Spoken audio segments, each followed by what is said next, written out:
back down. Man, I sat right here in this chair at this desk, and I called this one from the start. I said that even at 10-1, the Eagles were overrated, especially on defense.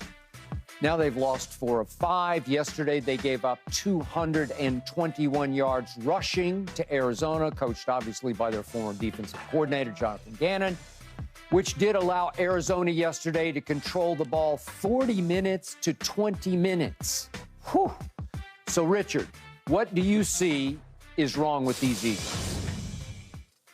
Well, I see a lot that's wrong with them, Skip, and it starts with the coaching. You always knew that it'd be a transition when you have 2 coordinators leave for head coaching positions and you're trying to replace them, but you didn't think it would be this bad. Brian Johnson in this offense has been, for the most part, predictable, which makes it hard to even really highlight your playmakers because you got things happening on offense that the defenses knows is coming. Like you can predict these things. This defense of the Arizona Cardinals hasn't been the greatest this season, but they got enough playmakers to get the job done offensively. They've run the ball incredibly well all season long.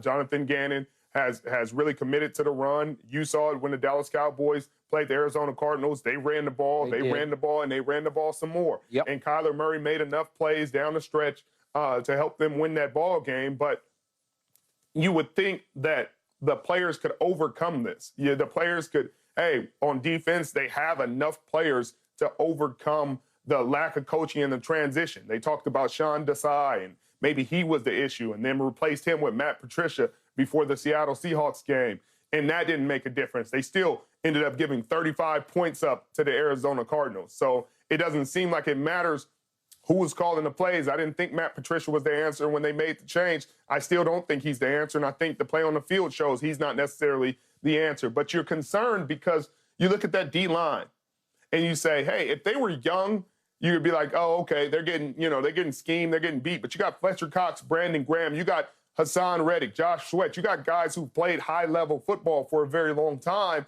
and I just can't see why they're getting out-schemed in this way.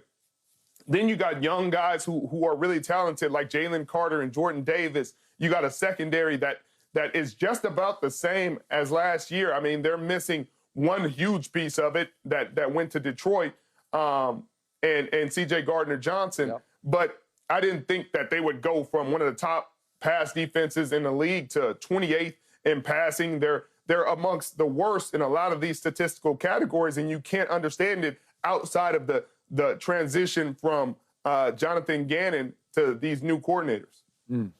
Go, Michael. Yeah, and for me now, since you talked about Matt Patricia, since he's taken over, they've allowed 17 points in the second half of all of those games.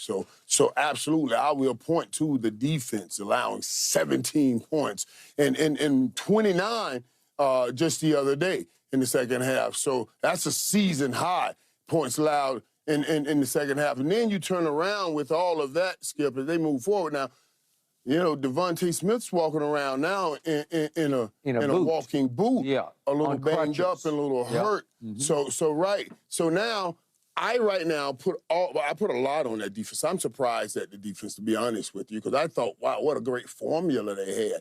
All those great old players, I'd say older players, older veterans that you just mentioned, bringing in all in the Codeine and all of those guys from Georgia that already have a championship pedigree. You don't even have to teach these guys how to play championship football. That's what they've all done at Georgia, and they did it together. I thought this was a great mesh of talent. You're bringing that young talent with this older talent. Man, these guys can be doing this for the next 5, 10 years. But I do know the difference that happens when you bring in different coordinators. You know what I mean? Even when I know the difference when it's Norv Turner to the guy, Ernie Zampese, that taught him, and we still go and win a Super Bowl, because that's what they have in Philly right now. But I also know when you go and bring some outside guy in, like a Chan Gailey, and that thing goes a whole nother way, because you're like, this dude doesn't even know how to set up this team to win football games. I thought the coordinators that they have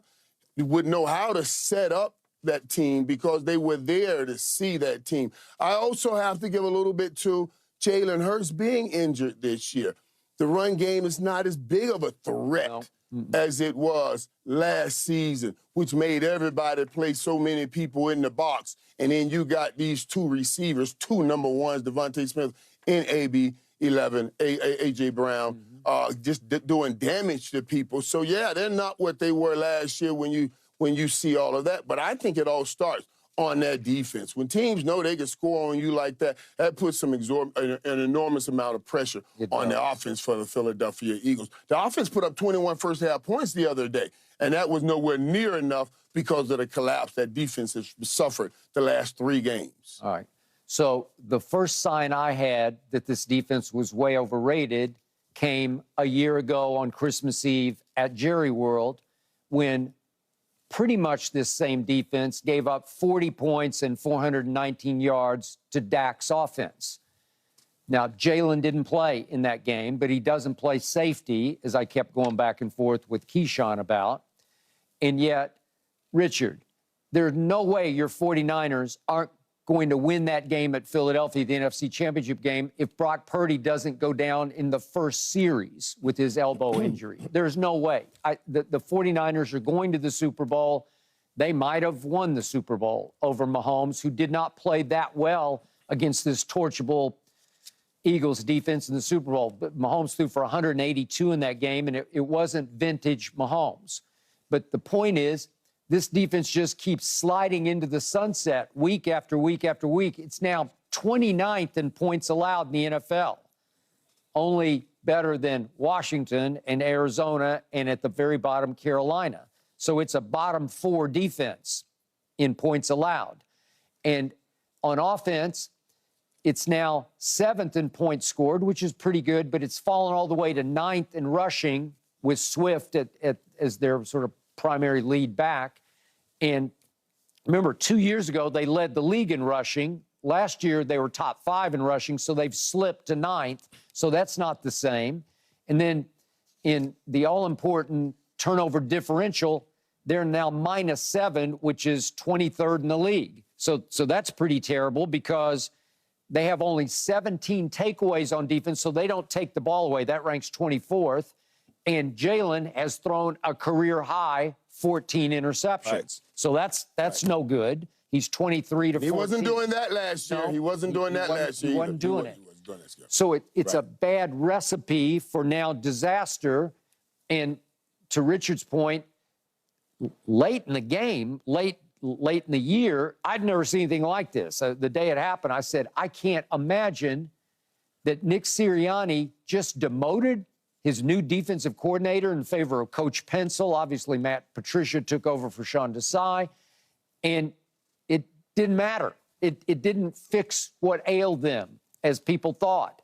And remember, they went and got Kevin Byard, and everybody said, oh, that's the missing piece to the puzzle. And then I had to take a lot of abuse on this show because they went and got Shaq Leonard, who had visited Dallas. I don't even know if Jerry was going to offer or not. I don't know. He didn't offer while Shaq was there. And now it sounded like yesterday, I didn't watch closely because I got afraid to turn the game on because I was afraid I was going to jinx it. But it sounded like Shaq Leonard got pulled from the game at least one time. So I'm not sure he's changed life in Philadelphia. And I kept hearing Jalen Carter's unblockable, and I don't know what happened to that. So they're just a really bad defensive football team that on paper looks like it could be pretty great, but it's not. Yeah. Yeah. It's hard because it just on tape, in person, in the stat sheet, it doesn't look like a confident team. You know, when you're a Super Bowl contender, when you're a contender in December, you got the eyes, even when you're not going to win it. You got the eyes, you got the look, you got the feel of a contender. And this isn't what they look like. I knew going into the game that it would be shaky because they've been shaky. They haven't looked great in any of these games. They didn't look great against the New York Giants. They did not. New York Giants had a Hail Mary chance at the end of the game. Obviously, they were still down 8, but the fact that they even had a